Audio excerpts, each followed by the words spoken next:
빌립보 3장 12절부터 보겠습니다. 빌립보 3장 12절. 내가 이미 얻었다 함도 아니요 온전히 이루었다 함도 아니라 오직 내가 그리스도 예수께 잡힌 바 된 그것을 잡으려고 달려가노라. 형제들아, 나는 아직 내가 잡은 줄로 여기지 아니하고 오직 한 일, 즉 뒤에 있는 것은 잊어버리고 앞에 있는 것을 잡으려고 표대를 향하여 그리스도 예수 안에서 하나님이 위에서 부르신 부름의 상을 위하여 달려가노라. 아멘까지 보겠습니다.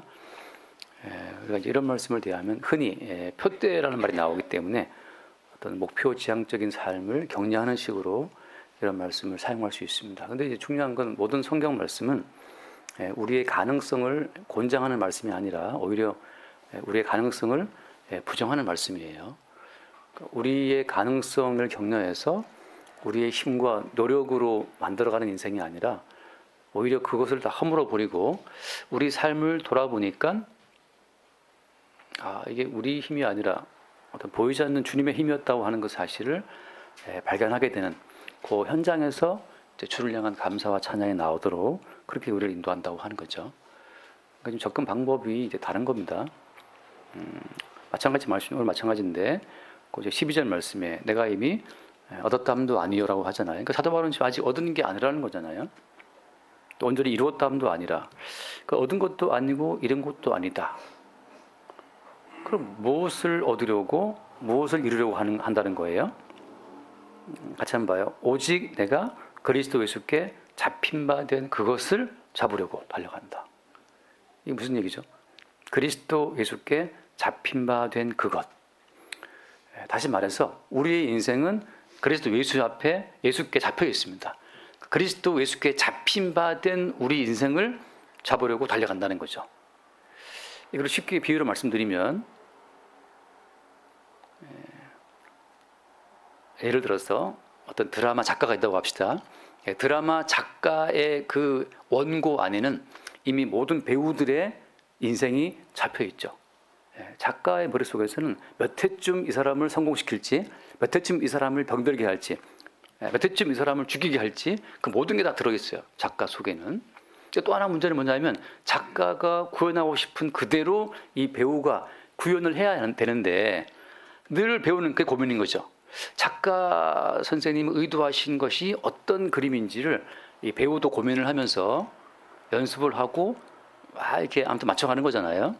어떤 사람들은 짧은 역이지만 노숙자 역할을 받았다고 그래가지고 그 노숙자 역할을 받은 그 사람이 실제 서울역에 가서 노숙인 생활을 한 달이고 두 달 했다 하잖아요. 그 부산행에 나오는 그 유명한 배우인가? 그러니까 작가가 그 사람의 배역을 줄 때는 그의 작가의 생각에 맞도록 이 사람이 충분히 노숙자 역할을 해줘야 된단 말이죠. 그런 것처럼 지금 배우는 작가의 손에 붙잡혀 있는 그 배역을 온전히 이루기 위해서 그 작가가 그린 그 그림에 딱 맞도록 배역을 소화하기 위해서 막 애를 쓴단 말이죠. 그런 것처럼 지금 사도 바울은 얻은 것도 아니고 잃은 것도 아니고 예수님께 잡힌 바 된 그것, 그리스도 예수 안에서 확정된 자기의 삶이 있는 거예요. 확정된 그 자기의 인생 자체를 온전히 이루기 위해서 지금 달려간다라고 말하고 있는 겁니다. 이거는 지금 사도 바울이 개인적으로 꿈꾸는 사도 바울 개인의 꿈과 야망을 위한 달려감이 아닌 거예요. 초점은. 그러니까 우리가 예수를 믿을 때 예수님을 믿고 예수를 이용해서 내가 원하고 내가 꿈꾸는 인생을 만들어 봐야 되겠다. 이거는 이제 말하자면 다른 예수고 다른 복음인 거죠. 그러면 이제 예를 들어서 우리는 우리의 인생에 대한 모든 그림이 예수께 있다는 사실을 믿습니까? 다시 말해서 지금 아직 미지의 세계이긴 하지만 이미 우리의 모든 삶이 그리스도 예수 안에서 확정되어 있다는 사실을 믿습니까? 참 이게 이제 믿기 어렵죠. 왜냐하면 정말 우리의 모든 인생의 과정들이 주님 안에 다 확정되어 있을까? 그런데 아까 우리는 의심스럽잖아요. 근데 성경에서 하는 말 어떤 건 성경에서 하신 말씀은 우리가 아직 잠깐 말씀 로마서 9장 말씀 봅시다. 로마서 9장 11절. 제가 늘 9.11 테러라 그러는데 9.11 테러만큼이나 무서운 말씀이에요. 로마서 9장 11절. 같이 한번 볼게요. 로마서 9장 11절. 그 자식들이 아직 나지도 아니하고 무슨 선이나 악을 행하지 아니한 때에 택하심을 따라되는 하나님의 뜻이 행위로 말미암지 않고 오직 부르시는 이로 말미암아 서게 하려 하사. 아직 안 떴죠, 그죠? 예, 그러니까 그 자식들 야곱과 에서가 아직 태어나지도 아니하고, 그렇죠? 엄경삼이라는 사람이 아직 태어나지도 않고 무슨 선이나 무슨 악을 행하지도 아니한 때, 그지? 이주훈이가 아직 태어나지도 않고 무슨 선이나 악을 행하지도 아니한 때에 그다음 뭐라고 되어 있습니까? 택하심을 따라되는 하나님의 뜻이 행위로 말미암지 않고 오직 부르시는 이로 말미암아 서게 하려 하사. 그러니까 우리가 태어나기도 전에 이미 어때요? 택하신 주님의 뜻은 확고하게 서 있다는 거죠.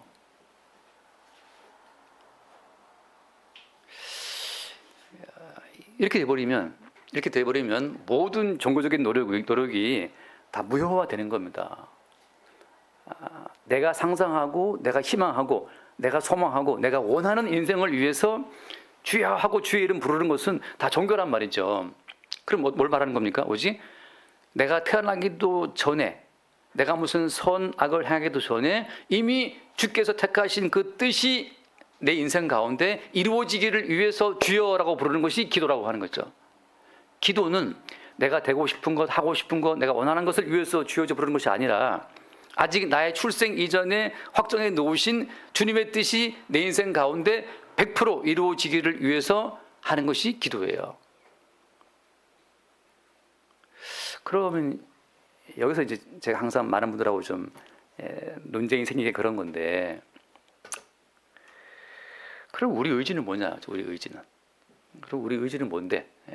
우리의 의지는 이미 주님의 의지 앞에서 부정당하는 용도로 만들어진 의지예요. 끝없이 우리는 우리의 의지대로 행하지만 우리의 의지대로 행하고 난 이후에 보니까 내 의지 이전에 주의 의지가 있었네를 아는 거죠. 오늘 뭐 함성 앞에서 할렐루야 지금 막 크게 입 벌리고 지금 아멘하고 있어요. 웬일인지 모르겠는데 아침에 제가 이렇게 어디 셔츠를 흰 걸 입으려고 이렇게 했는데 옆에 파란 게 있는 거죠. 그래서 오늘 파란 걸 입어볼까? 파란 걸 입었어요. 파란 걸 입었는데 넥타이를 뭐라 할지 모르겠어. 넥타이를 또 이 파란 게 뭐에 어울리지? 잠깐 보면하다가 재미나이를 켜서 물어봤어요. 재미나이한테 나 오늘 셔츠 파란색인데 넥타이 뭐가 좋을까? 재미나이가 또 쫙 이렇게 답변을 3가지를 주더라고요. 그 중에 하나가 이제 이탈리아식이에요. 파란 셔츠에 약간 붉은빛 뭐 땡땡이 이게 뭐 이탈리아식이라고 그러던데 재미나이가. 그래서 그걸 골랐어요. 네. 이건 제 의지입니까? 그래서 드리니까 제가 이제 은사한테 은사 이거 어떠냐 아빠 하니까 아빠 어두워 보이는데 밝은 걸로 할까? 이미 내가 맸어요. 귀찮은 거예요 이제. 됐어요 하고 그냥 나온 거예요. 예. 자, 이거 제 의지입니까? 아니면 이것마저도 제가 태어나기도 전에 주님이 확정하셨을까요? 그래서 이제 이게 과학자들에게도 이제 굉장히 많은 큰 어떤 연구 주제입니다. 그래서 아마 대부분 아실 거예요. 미국의 벤자민 리벳이라는 사람이 유명한 실험입니다. 그 벤자민 리벳이라고 하는 사람이 실험을 했어요. 아무튼 피험자들 앞에 이제 버튼을 놓고 나서 네가 원할 때 버튼을 눌러라. 단지 그 누를 때 나 누를 거야 하고 누르는 자기의 그 개인의 자유의지, 그 자유의지와 그다음에 그 리벳이라는 사람이 신경과학자니까 그 벤자민 리벳이라는 신경과학자는 신경을 연결해 가지고 이 뇌파의 움직임을 이제 포착을 한 거죠. 근데 참 놀라운 게 뭐냐면 이 사람들이 자기 의지로 버튼을 누른다, 이제 눌러야지라고 의지 결단을 하기 이전에 벌써 0.3초 전에 뇌파에 신호가 들어온 거예요. 다시 말해서 우리의 몸이, 우리의 두뇌가 먼저 결정을 한 다음에 뒤늦게 우리의 인식은, 우리의 자유의지는 뒤늦게 눌러야지 하고 누르는 거죠. 우리의 자율적 의지 이전에 먼저 우리의 몸이 반응을 했다는 거예요. 그게 그 사람 실험의 어떤 결론입니다. 따라서 우리가 알고 있는 모든 자유의지는 사실 자유의지가 아니라 먼저 그 이전에 어떤 조건, 0.3초 전에 어떤 무엇인가 우리에게 주어졌고 뒤늦게 우리는 거기에 반응할 뿐이라고 하는 실험을 그 사람이 한 거예요. 그 벤자민 리벳의 실험 이후에 무수히 많은 신경과학자들이 인간은 과연 결정된 존재이냐 아니면 자유로운 자유의지 존재이냐에 대한 실험을 막 계속 해나가고 있는 겁니다. 자, 제가 오늘 파란 걸 입었다. 열었는데 흰색을 입으려고 했는데 우연히 이게 눈에 띈 거예요. 거기 이미 있은 거죠. 그 다음에 뭘 멜까? 제미나이 물어봤는데 제미나이라고 하는 것이 있잖아요. 근데 제미나이 내가 결정한 거예요. 사실 이 파란 셔츠는 제 아내가 저한테 사준 거예요. 그러니까 제가 파란 걸 입어야지 이전에 어때요? 이미 제 아내가 파란 셔츠를 사줬어. 근데 걸어놨어. 뭘 멜까? 이미 제미나이가 있었고 구글이 있었단 말이죠. 그러니까 내가 결정하기 이전에 이미 나의 결정을 위한 기본 조건들이 이미 무수히 많이 깔려 있는 거예요. 이미 주어진 무수히 많이 결정된 조건 가운데에서 나는 결정을 한 거기 때문에 내가 내 의지로 결정했다라고 말할 수 없는 많은 조건들이 이미 깔려 있는 거죠. 마치 그런 것처럼 굳이 말하자면 성경은 뭘 말하고 있냐면 성경은 우리가 하나님의 언약의 작품이라는 사실을 증거하는 거예요. 하나님의 계획과 하나님의 언약의 결정체라는 사실을 성경은 증거하고 있고 마귀는 사탄은 뭘 말하냐 하면 하나님의 언약과 계획과 뜻 따위는 없어. 그거 무시하고 네가 원하는 네가 희망하고 바라는 네 인생의 뜻과 목적을 위해서 네가 살아가면 되는 거야를 말하고 있는 겁니다. 그 누가 주체인 거예요? 내가 주체가 되는 거죠. 성경에서는 주체가 너가 아니고 너는 종체야. 주체는 주님이고 주님의 뜻과 언약대로 네 인생을 만들어져 가는 거야를 말하고 있는 것이고 사탄은 선악과를 먹게 함으로 말미암아서 네가 네 인생의 주인이다. 근데 우리가 우리 인생의 주체가 되는 그 순간부터 어떻게 됐어요? 우리 가운데 선악과를 먹고 내가 내 인생의 주인 되는 그 순간부터 어때요? 우리는 내가 벗었음이 보이게 되고 약점이 보이고 미흡함이 보인단 말이죠. 그러니까 우리가 지금 느끼고 있는 모든 그 미흡함들, 그 불만족들, 그 짜증, 그리고 어떤 욕망이라고 하는 것은 선악과를 먹음으로써 우리 가운데 주어진 어떤 결과라고 하는 거죠. 내가 내 인생의 주체가 되고자 하는 그 순간부터 끝없이 우리 인생 가운데에는 그 미흡한 불만들이 올라오기 시작합니다. 옆 사람이 보이게 되는 거죠. 저 사람은 저렇게 입고 있는데 나는 왜 이걸 입고 있지라고 하는 비교가 생기면서. 근데 다시 말해서 이런 거죠. 처음에 제가 드린 비유처럼 만약 작가가 어떤 배역을 줬다고 할 것 같으면 그 배역을 받은 그 배우는 자기의 역에 충실하면 되는 거예요. 김의성이라는 배우를 봤는데 그 악역 전문 배우잖아요. 그냥 어디에 갖다 놔도 나라를 팔아먹고 매국노 이미지가 나온단 말이죠. 그 김의성 배우는 그 사람이 너무 괴로우니까 이제 한번 감독한테 얘기했는데 감독한테 나도 좀 이제 선악과를 하고 싶다. 악역을 하다가 반전으로 선을 하고 싶은데 감독이 하는 말이 뭐냐면 악역을 하다가 반전으로 선한 역할을 주기 위해서는 조금이라도 선한 게 있어야 되는데 당신한테는 그게 조금 사람도 없어.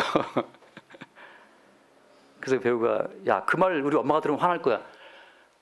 당신 엄마가 봐도 당신은 사는 것이 없을 거야.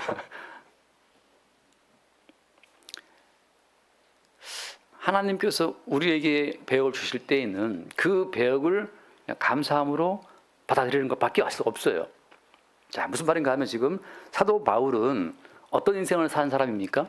사도 바울은 자기의 의지로 충만한 인생을 살아온 사람인데 뒤늦게 예수를 만나고 보니까 자기 의지로 충만한 인생을 살아온 그 인생이 사실은 끝없이 예수 그리스도를 박해하고 핍박하고 죽이는 인생이었다는 사실을 보게 된 거죠.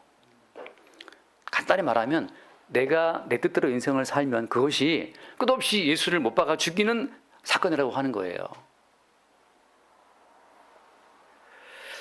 그러면 우리의 의지는 아무 소용이 없습니까? 그렇지 않아요.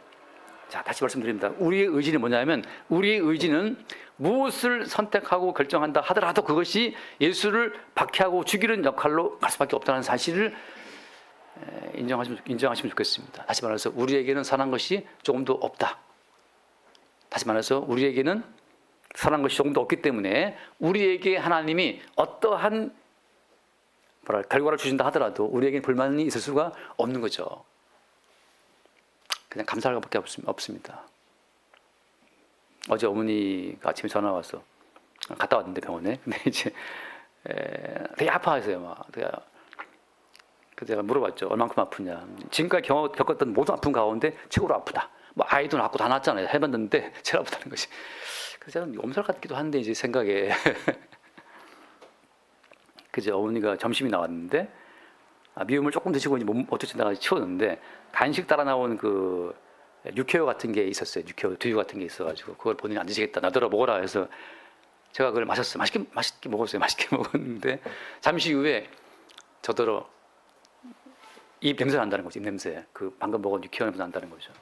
그래서 제가 아니, 후각은 살아 있었어요? 후각은 살아 있네. 후각은 살아 있다는 거지. 참 제가 참 감사하다. 후각이 살아 있어서. 송 집사님 제주도에 계시면 후각이 좀 안 살아. 후각이 돌아왔나요? 입맛이 미각이 아직 안 돌아왔어요. 제주도에 계신 송 집사님은 코로나 그 백신 맞고 후각이 날아가고 미각이 맛을 몰라요 지금까지. 참 안타깝죠. 맛을 모르시다니. 밥맛이 없을 수가 있나? 그런 것처럼. 근데 이제 그 어머니 불만이 그거죠. 하나님이 사랑이시라며 첫 번째 하나님이 사랑이시라는데 왜 자기 아들을 십자가에 죽게 했느냐? 그게 사랑이냐? 참 논리적이잖아요. 사랑한다면 당연히 가장 사랑하는 사람에게는 좋은 걸 줘야 되는데 가장 사랑한다고 아들을 사랑한다고 뭐 두 번이나 세 번이나 하늘에서 막 말씀해 놓고 나서는 그 사랑하는 아들을 십자가에 왜 죽게 했냐? 그게 사랑이냐? 첫 번째 그 질문이었고 두 번째 질문은 내일을 나를 사랑하신다며 그 나를 아프게 하시냐? 이 두 번째 질문이. 자, 거기 답이 들어있는 거죠. 그죠? 사랑이라고 하는 것은 희생을 전제하지 않고는 사랑일 수가 없어요.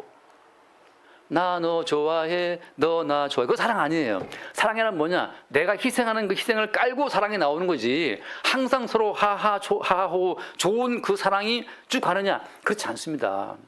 사랑은 내 시간을 희생해야 되고 물질을 희생해야 되고 체력을 희생해야 돼요. 연애하는 거 얼마나 힘든지 아시죠? 뭐. 연애 심하게 하는 사람은 닭갈걸 데려와요. 너무 심하게 연애해가지고. 무슨 영화 배우 있었어요. 연애하는 것도 얼마나 에너지를 소비하는 겁니까? 그러니까 뭐든지 희생하지 않고는 사랑이 아닌 거잖아요. 근데 하나님은 우리를 너무너무 사랑하셔서 우리를 위해서 희생하셨는데 하나님이 가장 사랑하시는 자기의 아들 예수를 십자가에 못 박아 죽이시는 희생을 치르면서 우리를 사랑하신 거예요. 지금 어머님 입장에서는 하나님은 어머니를 사랑하시는데 하나님이 원래 가장 사랑했던 분은 그 아들 예수님이야. 근데 가장 사랑하시는 그 아들 예수를 십자가에 못 박혀 죽는 고통, 6시간 동안 못 박혀서 걸떡거리는 그 고통 속에 아들을 내어주면서 어머니를 사랑해서 천국으로 인도하시는 겁니다. 근데 여기서 문제는 어떤 거예요? 나는 왜 아프냐? 그 예수님이 뭐 채찍에 맞고 가시멜로관을 쓰고 주먹으로 맞고 이미 그 전에 거반 죽은 거잖아요. 로마인에 쓴 채찍들은 그 채찍 끝에 쇠 구슬하고 동물의 뼈가 붙어 있었기 때문에 한번 때리고 훑어내면 살점이 이렇게 뜯겨 나오는 거예요. 그래서 그 채찍을 몇 번 맞으면 척추뼈가 혼이 드러난다는 거잖아요. 이미 그러니까 거반 사람을 죽인 상태에서 못 박는 건데, 그러니까 이미 채찍에 맞아서 그 쇠구슬 뼈조각에 맞아가지고 살점이 뜯겨 나오는 고통 속에 척추가 혼이 드러나는 상황 가운데에서 고통당한 고통, 가시로 만든 멸관을 써서 머리가 이렇게 찢겨지는 고통, 그 전에 뭐 주먹으로 때리고 희롱하는 그런 희롱, 침뱉음의 희롱, 못 박혀가지고 6시간 동안 헐떡거리고 있는 그 숨 못 쉬는 고통, 그 모든 고통 자체가 어떠한 고통인지, 다시 말해서 하나님은 당신이 우리를 사랑하시는데 얼마나 희생을 치르고 사랑하셨는지를 우리에게 조금 맛을 보게 하시는 거란 말이죠. 하나님의 사랑을 더 깊이 입은 자들은 더 큰 고통을 맛봅니다. 왜냐하면 예수님의 십자가의 희생이라고 하는 것이 그냥 어떤 개념적인 십자가에 죽었나 보다, 뭐 괴로웠나 보다가 아니라 실제 우리 몸의 고통을 통해서 예수의 십자가의 고통을 연결을 시키시는 거예요. 예수님이 오해를 받았는데, 그죠? 귀신이 들어갔다. 그럼 아무튼 예수님의 오해를 받았을 때 가끔 저한테 물어보는 분들이 목사님 뭐 절기 안 지킵니까? 안 지킨다 그러는데 이제 근데 이제 세상 돌아가는 건 알아야 되니까 지금 세상 가운데 지금 세상 사람들이 지금 성탄절이라 한다. 그 정도는 알아야 되니까. 그게 제가 주보의 식구 하고 있는 건데 문제는 뭐냐면 제가 사실 오해받기를 싫어하는 겁니다. 여러분 제가 이단이라는 말을 들어보니까 이단이라는 그 단어가 주는 파격이 너무 컸어요. 저한테 그 충격이 되게 좀 셌어요. 이단이라는 말을 들었을 때 느끼는 그 충격이 너무 쿵 떨어지는 어떤 그 충격이라서 제가 가능하면 오해를 피하기 위해서 주보의 일망정 부활절이 뭐 있다 이게 다 기록합니다. 왜? 불필요한 오해랑 싸우고 싫으니까. 제 목적은 예수의 복음을 증거하는 거지. 지금 우리 교회 정체성 때문에 누구가 다투기 싫어요. 그래서 아무튼 오해받지 않기 위해서 그냥 하는 겁니다. 예수님도 그들로 오해하지 않도록 물고기에서 끄집어낸 그 한 세계를 가지고 베드로와 예수를 위해서 반세겔씩 성경서를 내게 했잖아요. 예수님 자체가 성전이신데 성경서를 왜 낼 필요가 없죠. 근데 주님께서는 그들로 오해하지 않게 하기 위해서 베드로에게 물고기 뱃속에서 입술 끄집어낸 그 한 세계를 가지고 내게 했단 말이죠. 제가 오해를 피하기 위해서 불필요한 논쟁으로 에너지를 쓰고 싶지 않기 때문에 그냥 간단하게 이렇게 저에게 흉내를 내고 있는 겁니다. 근데 이제 문제는 뭐냐 하면 예수님이 받았던 그 오해라고 하는 것은 나사렛 출신 그 엄마가 사생활에 마리아가 남편도 아는 상태에서 애를 낳았대. 저 예수라는 저 인간은 남편도 없이 태어난 남자아이인데 저건 분명히 다른 어떤 놈하고 만나서 애를 낳았을 거야. 사생활이라고 하는 그 오해. 나사렛 출신 촌놈이라는 그 오해, 귀신의 왕 바알세로 들어갔다는 그런 오해. 아무튼 예수님이 무수히 많은 그 멸시와 오해 속에서 인생을 살아갔단 말이죠. 근데 우리는 인생을 살면서 요만한 오해도 받기를 싫어하는 거예요, 우리가. 근데 우리의 의지와 무관하게 주님께서는 우리를 오해받고 멸시받는 상황 속에 우리를 집어넣으십니다. 그런 상황이 있지 않습니까, 여러분? 분명히 내가 한 건데 알아주지 않아. 근데 뭐 그런 것은 사실 예수님이 걸어갔던 인생에서 아무것도 아닌 건데 그런 일을 주님이 왜 우리 가운데 주시냐 하면 예수가 걸어갔던 그 멸시와 오해의 그 여정 가운데 우리를 참여를 시키시는 거예요. 다시 말해서 하나님께서 우리를 사랑하셨는데 어떤 과정으로 자기의 가장 사랑하는 아들 예수를 멸시받고 오해받고 핍박받고 못 받고 죽는 그 과정 희생을 통해서 우리를 사랑하신 거란 말이죠. 하나님의 사랑이 무엇인지를 우리 가운데 생생하게 알게 하시기 위해서 우리들을 또 똑같은 멸시와 오해와 그런 육신의 고통 가운데 우리를 집어넣으시는 겁니다.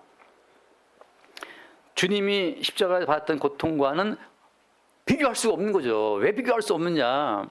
예수님은 십자가에서 그 해융의 포도주에 찍은 해융을 주님이 거절했잖아요. 왜냐하면 당시 포도주를 묻혀가지고 예수님 입에 대는데 그걸 주님이 마셔버리면 일종의 마취제, 포도주에 들어있는 알코올 성분으로 마취제를 같은 효과이기 때문에 주님이 그걸 거절하신 거예요. 지금 어머니는 진통제를 달아놓고 있어요. 달아놓고 진통제, 그것도 마취과 의사가 처방한 진통제. 더 아프면 버튼을 누르시면 더 많이 들어옵니다 라고 하는 그걸 달고 있단 말이죠. 그걸 달고 있으면 불구하고 어머니는 아파 죽겠다는 거지. 근데 제가 볼 때는 예수님은 포도주를 찍은 해육마저 거절하신 요만큼의 어떤 그 마취성도 다 거부하시고 100% 그 몸으로 고통을 받았단 말이죠. 그게 뭘 보여주는 거라고요? 하나님의 사랑이 우리 가운데 오기 위해서는 그냥 오는 것이 아니라 십자가에 못 박혀 죽임당하신 예수의 희생을 통해서 온다는 사실을 증거하기 위해서 우리의 삶 가운데 사소한 작은 고통을 허락하시는 겁니다. 아니 마취과 의사가 다 대기해서 마취약을 집어넣고 그래서 조금 약간 배에 구멍 뚫어가지고 내시경을 집어넣어서 그 안 좋은 것들을 잘라내고 또 처방해서 또 진통제를 달아놓고 계속 마취약을 주고 있고 때 되면 또 간호사 달려와서 또 뭐 다 체크해주고 또 그 조무사입니까 간병인 달아서 또 다 체크해주고 또 아들도 다시 또 이렇게 또 어떠신가 또 해주고 있는 이렇게 무수히 많은 사람들이 어머니를 위해서 수발 들고 있는데 어머니는 지금 나 아파 죽겠다 이제 이거죠. 그래서 이제 제가 이런 모든 말을 다 할 수 없는 게 지금 너무 화가 아프시기 때문에 괜히 건드리면 또 안 되기 때문에 그럼 또 우신단 말이죠. 아픈데 아들 새끼들이 나를 몰아준다 그러면 또 괴로우시기 때문에 최대한 십자가의 아픔에 주님이 이렇게 참여시키는 거예요. 그러면은 야, 그럼 내 인생 평생 십자가다 하고도 내 인생 평생 십자가야. 그래서 후각은 살아있네. 그래, 후각은 살아있지. 그래서 이제 잠깐 대화를 주고 받는 거죠. 근데 참 얼마나 감사합니까? 북한에 태어났으면 마취 없어요, 마취. 지금 그 미국 의사가 북한 들어갔다 정말 기함한 것이 마취약이 없으니까, 전기가 없으니까 낮에 햇빛이 들어오는 창가에 침대를 놓고 그냥 생사를 째고 수술을 하는 거예요. 거기 무슨 마취과 의사가 있습니까? 마취약이 있습니까? 전기가 없으니까 그냥 수술은 해야 되겠고, 햇빛 들어오는 창가에 놓고 그냥 자르는 거죠. 몇 번씩 의식을 꽈말아치고 그런 고통이 있는데, 고려대학교 최고의 의사들이 친절하게 마취과 1시간 대기 와서 다 마취과 처방해주고 친절하게 그래도 어때요? 그것도 자기 아들을 버리면서까지 사랑하신 주님의 사랑과 희생을 보여주는 어떤 증거들이라고 하는 거죠. 그래서 우리가 일생 가운데 만나는 고통 가운데 너무 괴로워하지 마세요. 그리고 예수님은 포도주 그냥 해용을 포도주에 찍은 것마저 주님이 거절하셨던 것처럼 우리는 너무나 쉽게 알코올로 도망가고 니코틴으로 도망가고, 알코올 도망가신 분 한 분 앉아 계시는데 인생이 괴롭다고 또 한 잔 뭐. 그러니까 주님께서는, 저는 그 옛날에 볼 때 아니 그거까지 뭐 거절할 거 있나. 근데 주님은 요만큼의 빌미도 안 주시는 거예요. 내가 포도주를 찍은 해용을 잠깐 한 모금 들이키게 되면 마취의 효과를 들어가지고 예수의 희생이 잡사한 이 자유주의 신학자들이 성경을 팔 때 얼마나 파는지 여러분 상상할 수 없습니다. 요만한 그 토시 하나 가지고도 따지는 사람들이기 때문에 주님은 어떤 것도 남기지 않고 완벽하게 우리가 받아야 될 모든 하나님의 저주와 심판을 대신 받으신 거란 말이죠. 십자가에 의해서. 그냥 인생이 괴로우면 좀 괴로운 대로 좀 그냥 받으세요. 너무나 쉽게 술로 도망치고 오락으로 도망치고 담배로 도망치고, 우리 애들은 또 원기도 맨날 보면 이렇게 듣고 이제 잠시 이제 게임인지 뭔지, 근데 이제 뭐라 그러면 이제 열심히 했어 하고 이제 또 도피한단 말이죠. 그냥 괴로움대로 그냥 받으세요. 때리면 좀 그냥 맞으시란 말이죠. 가다 보면 여기 배우하는 배우들이 제가 볼 때 참 맛있게 핀다. 담배를 피우는데 너무 맛있게 피워요. 배우들이 많거든. 근데 어떻게 이렇게 맛있게 피우지? 연기인가 싶어요. 너무 연기하는 장면들처럼 말이죠.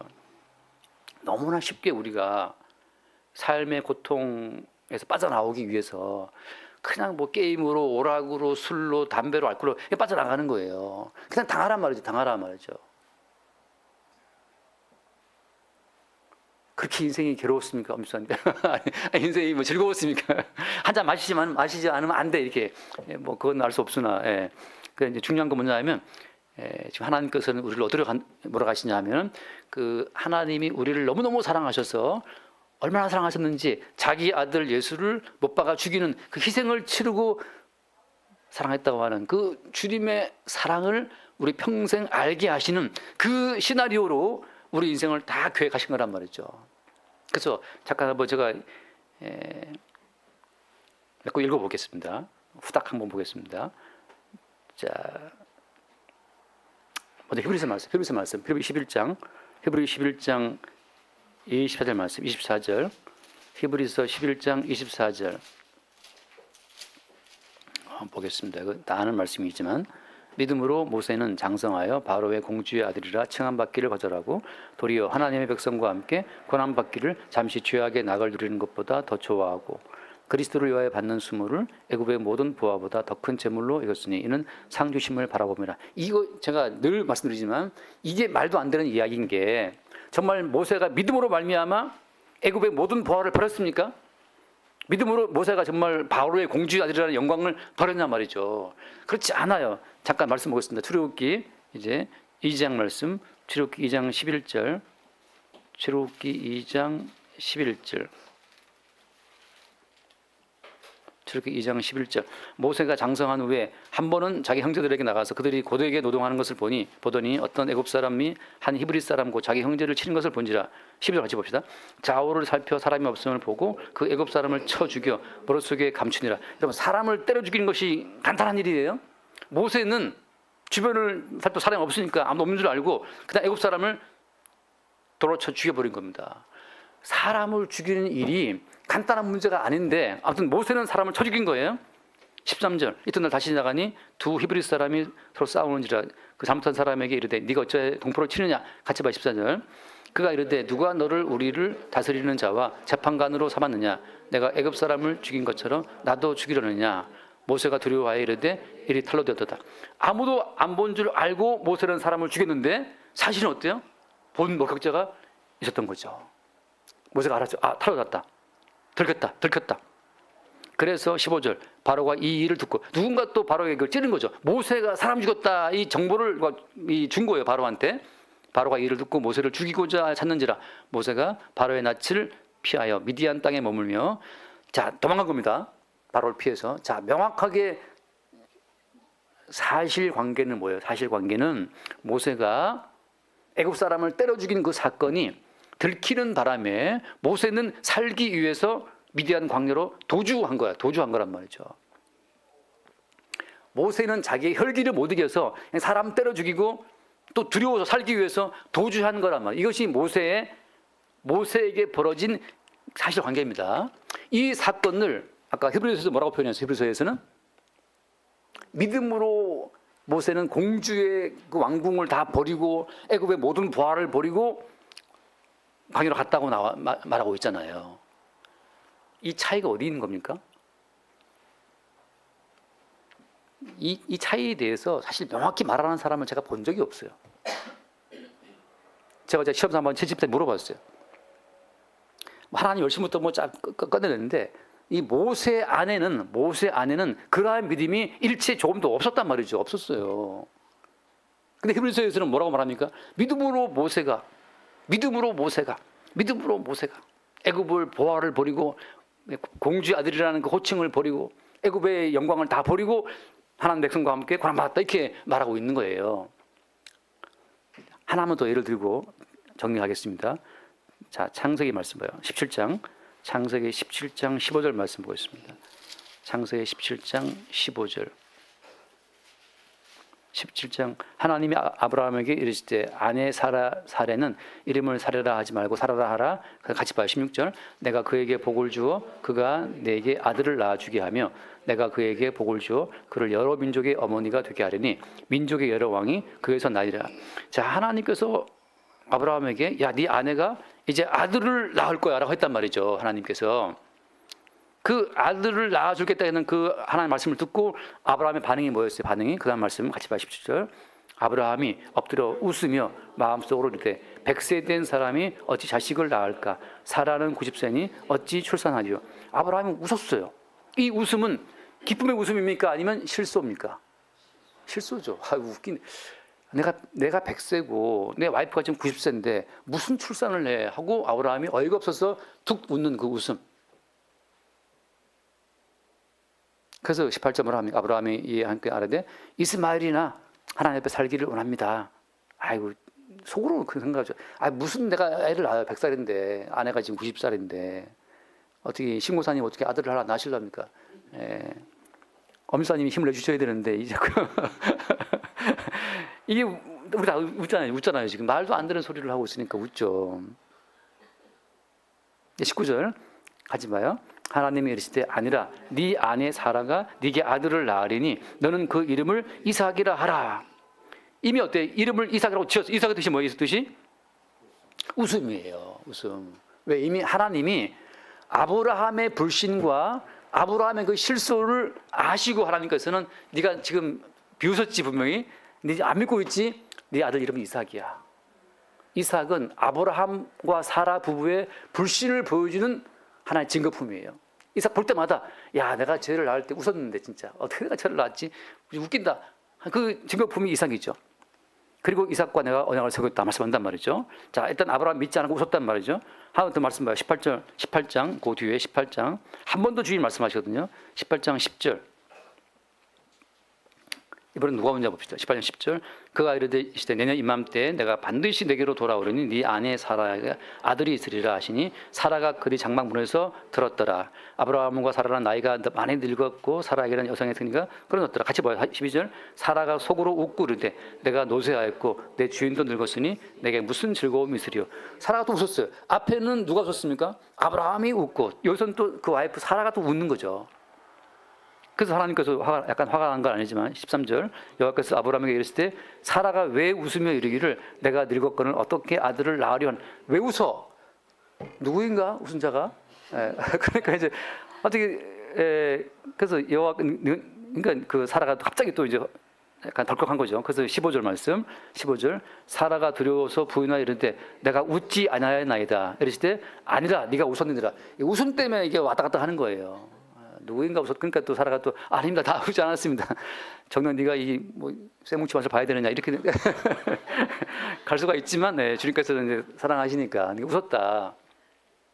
그래서 그 이름이 이삭인 거예요. 자, 한 번 더 21장 창세기 21장 1절 말씀에 여호와께서 말씀하신 대로 사라를 돌보셨고 여호와께서 말씀하신 대로 사라에게 행하셨으므로 2절 봐요. 사라가 임신하고 하나님이 말씀하신 시기가 되어 노년에 아브라함에게 아들을 낳으니 아브라함이 그에게 태어난 아들 곧 사라가 자기 낳은 아들을 이름하여 이삭이라 했단 말이죠. 왜? 하나님이 이름을 이미 정해주셨으니까 웃음이라고. 이삭이라고 하는 그 웃음이라는 그 아들은 볼 때마다 아브라함의 불신, 사라의 불신을 보여주는 증거품이란 말이죠. 그 조금 뒤에 뭐 더 볼 게 있나? 7절, 6절 말씀 봅시다. 6절. 20년 6절 아브라함이 가질 이삭이 나 100세인데 6절 같이 봐요. 6절에 사라가 이르되 하나님이 나를 웃게 하시니 듣는 자가 다 나와 함께 웃으리로다. 이제 이 웃음은 언약의 말씀이 확인되었을 때 우는 웃음이에요. 앞에 웃음은 불신과 약간 실소였지만 지금 웃음은 야 진짜 말씀하신 그대로 언약하신 말씀 그대로 아들을 주셨네라고 하는 그 말씀의 결과물을 보고 확 웃게 되는 그 웃음이죠. 너무 기쁜 즐거움이죠. 내가 너에게 100억을 줄게. 우리 100억을 우리는 믿을 수 없잖아요, 그죠? 어떻게 100억을 한번 받으시려니까 24년 어떻게 믿을 수 없죠. 근데 진짜 뭐 어떻게 굴러들었다고 칩시다 그럼 그러니까 웃겠죠, 그래서 뭐 기뻐가지고 웃음이 가득하겠지. 뭐 패스 통과. 자, 요 사건 자체를 신약은 어떻게 말하느냐? 잠깐 봐요. 로마서 4장 말씀. 로마서 4장 18절 말씀 보겠습니다. 로마서 4장 18절. 4장 18절. 어이없는 기록입니다. 18절. 아브라함이 바랄 수 없는 중에 바라고 믿었으니 이는 내 후손이 이같으리라 하신 말씀대로 많은 미종의 조상이 되게 하라 하시면 같이 봐요. 그가 백선화되어 자기 몸이 죽은 것 같고 사라의 태가 죽은 것 같음을 알고도 믿음이 약해지지 아니하고 무슨 개뿔 믿음이 약해지지 아니 분명히 이 아브라함과 사라는 두 번 세 번 웃었는데 무슨 믿음이 약해지지 아니하고 20절 믿음이 없어 하나님 약속을 의심하지 않고 뭘 의심하지 않아요. 하나님께서 누구인가 웃은 자가 사라가 안 웃습니다. 이렇게 지금 생쇼로 했는데 여기서 무슨 말 하고 있는 거예요? 믿음이 없어 약속 의심하지 않고 그다음에 믿음으로 견고해져서 하나님께 영광을 돌리며 무슨 견고한 믿음으로 영광을 돌렸어요. 아브라함과 사라는 웃었고 불신했는데 이 차이가 분명히 아브라함은 믿지 않았으나 신약에 들어와서는 믿었다고 말씀하시고 분명히 모세는 자기 혈기대로 사람 때려 죽이고 도주한 도망자인데 살인자인데 무슨 믿음으로 모세가 자발적으로 믿음으로 애굽 영광을 벌였다고 하는 겁니까? 이 두 차이 가운데 도대체 뭐가 들어있는 거예요? 아브라함과 모세의 불신, 그 불신이 아브라함과 모세의 믿음이라고 하는 것으로 이렇게 인정되는 이 두 간격 사이에 무슨 일이 있었던 겁니까? 무슨 일이? 진짜 제가 이거를 말하는 사람이 못 봐가지고 지금 펴주신 로마서 4장 말씀 같이 봐요. 로마서 4장 지금 그 뒤에 보겠습니다. 24절 말씀 24, 25, 24, 25, 24절 의로 의심을 받을 우리도 위함이 곧 예수 우리 주를 죽은 자 가운데서 살리신 이를 믿는 자니라. 같이 봅시다. 예수는 우리가 범죄한 것 때문에 내줌이 되고 또한 우리를 의롭다 하시기 위하여 살아나셨느니라. 여기에 뭐가 있냐면 아브라함과 모세의 불신, 혈기, 살인의 본능 그 모든 범죄한 것 때문에 대신 하나님의 저주를 받고 심판을 받고 죽임 당하신 예수님이 있는 거예요. 예수님이 우리의 범죄 때문에 내줌이 되고 그다음 어떻게 됐어요? 우리를 의롭다 하시기 위해 살아나신 예수로 말미암아서 아브라함에게도 믿음으로 의롭다, 모세에게도 믿음으로 의롭다는 사건이 그 혜택이 주어진 겁니다. 다시 말해서 아브라함의 불신을 의심을 대신 짊어지고 하나님의 심판을 받고 죽임 당하신 예수로 말미암아서 아브라함에게 믿음의 복이 주어진 거예요. 이건 아브라함 개인의 믿음이 아니고 어때요? 예수의 믿음이 아브라함에게 더 씌워진 거란 말이죠. 더 씌워졌기 때문에 이제 하나님께서는 아브라함이 믿은 게 아닌데 예수의 믿음이 덮어 씌워짐으로 말미암아서 그것을 예수 안에 있는 아브라함의 믿음이라고 인정하시는 거예요.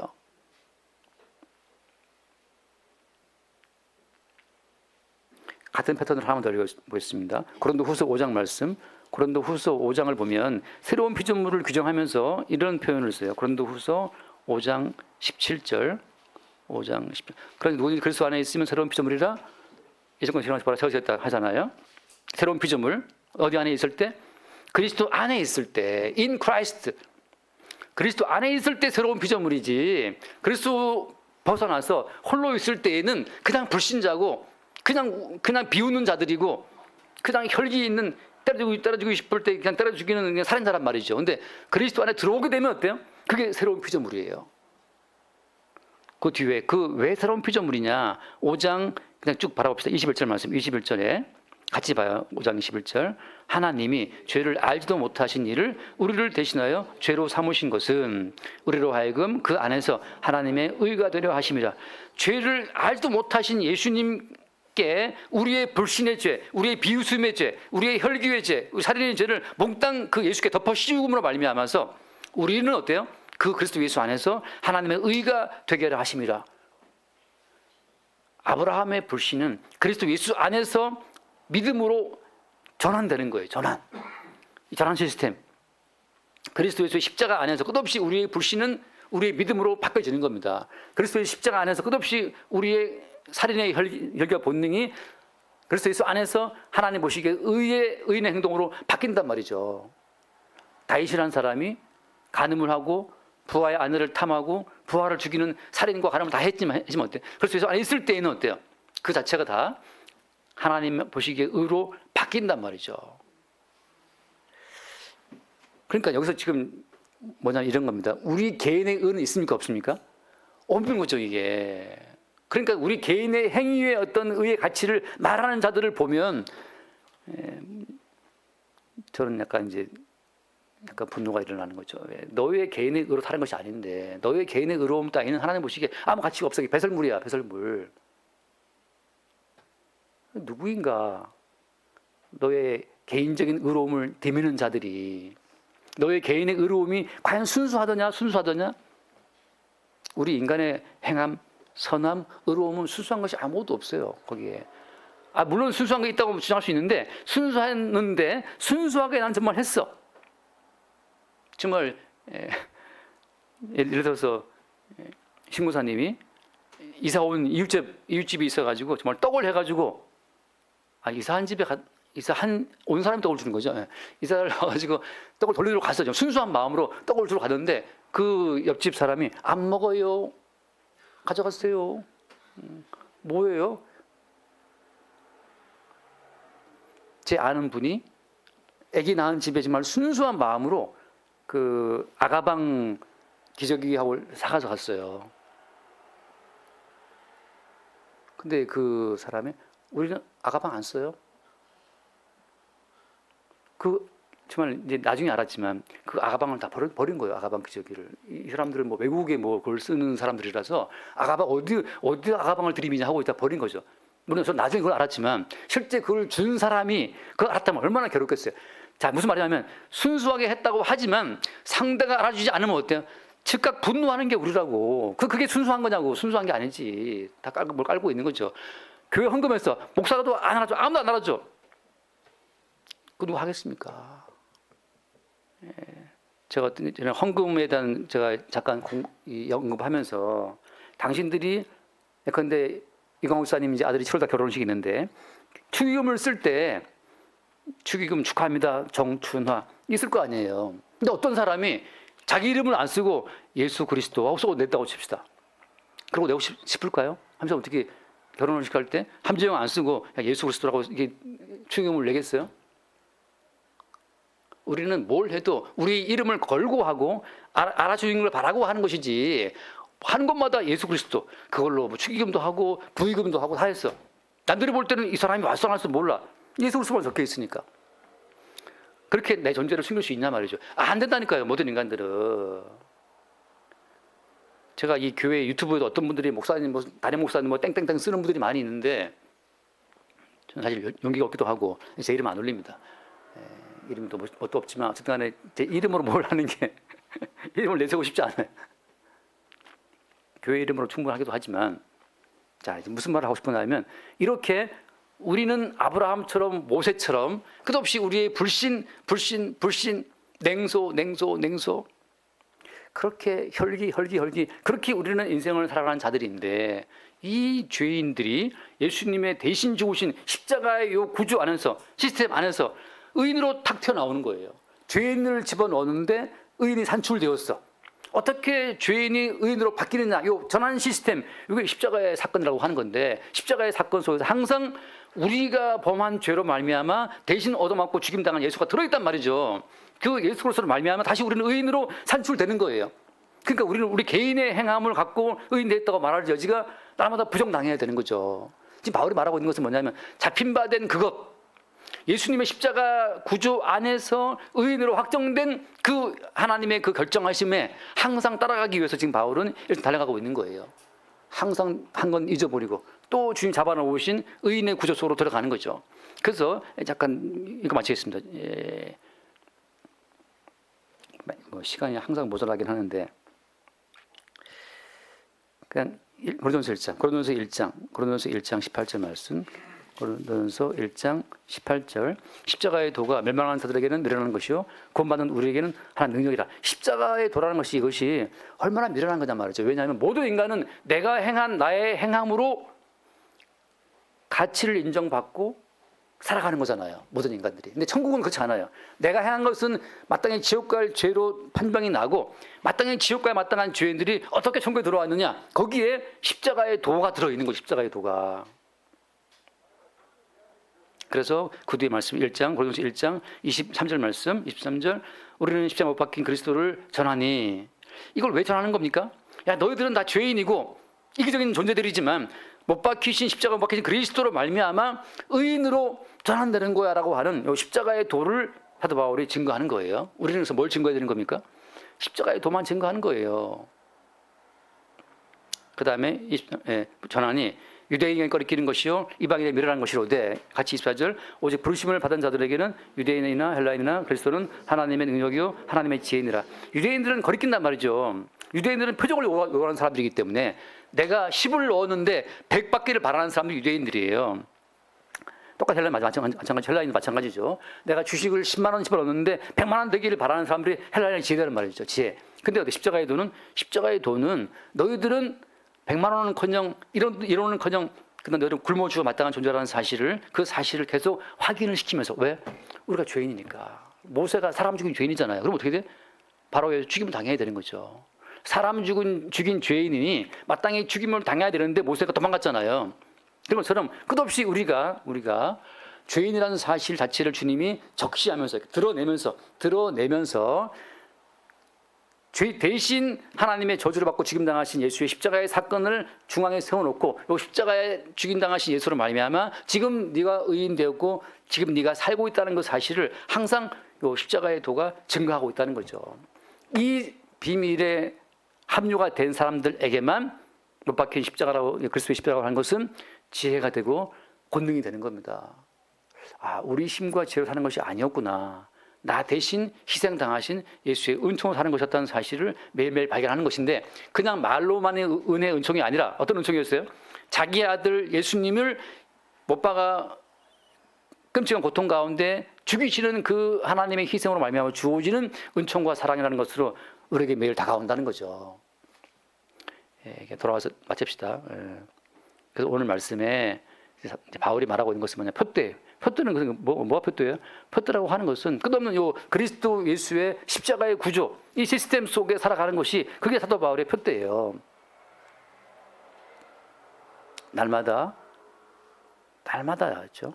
얘네 식물은 말도 못하지만 우리가 내뿜는 이산탄소를 받아들이고 우리에게 산소를 주는 것처럼 끝없이 예수님은 우리의 죄를 다 덮어쓰고, 죄를 모르는 분인데 우리 죄를 덮어쓰고 죽임을 당하시고 우리에게는 하나님의 의와 하나님의 생명과 하나님의 평강을 공급을 하고 계신 거예요.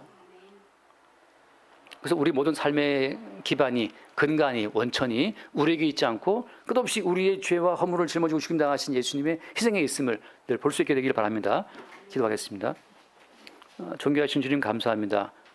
우리의 본질이 하나님 앞에 죽어 마땅한 죄인임을 늘 보게 하시고 마땅히 죽을 죄인들이 어떻게 살아있는가, 우리 대신 그 죄와 허물을 짊어지고 죽임 당하신 예수님의 십자가의 희생에 있음을 또한 늘 새롭게 보는 그 삶의 전환 가운데에서 우리 삶 가운데 주를 향한 감사와 찬양이 늘 충만할 수 있도록 인도하여 주옵소서.